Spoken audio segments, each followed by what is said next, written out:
Wazo la Mungu wangu hilo ni la milele na halikomeshi.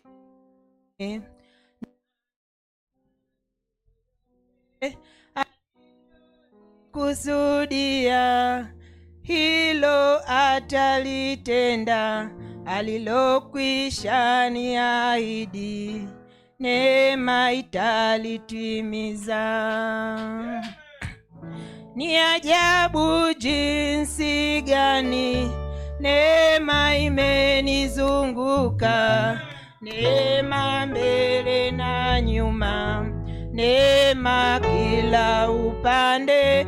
Ni ajabu jinsi gani neema ndani na nje, neema itaninyakua, naimba haleluya. Wale alowajua alikwisha wachagua, na kisha akawaita, alafu akawatakasa, akawapa utukufu, kuitwa wana wa ngurumo. Nafurahi kusema kwamba na mimi ni mmoja wao.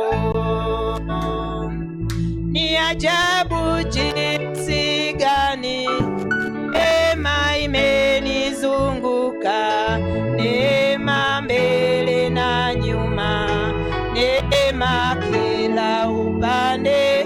Ni ajabu jinsi gani neema ndani na nje, neema itaninyakua, naimba haleluya.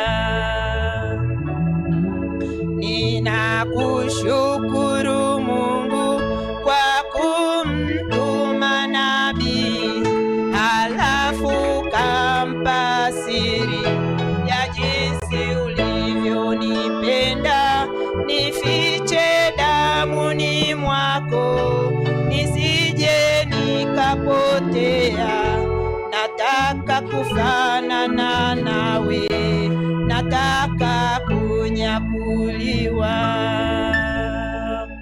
Ni ajabu jinsi gani neema imenizunguka, neema mbele na nyuma, neema kila upande.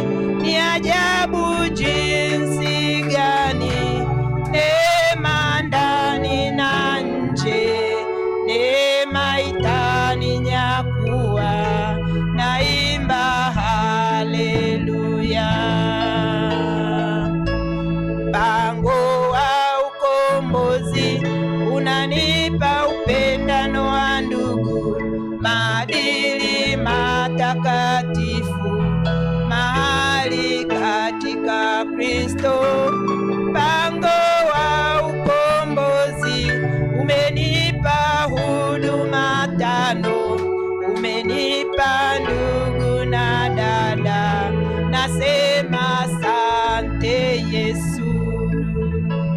Ni ajabu jinsi gani neema imenizunguka, neema kila upande, neema mbele na nyuma.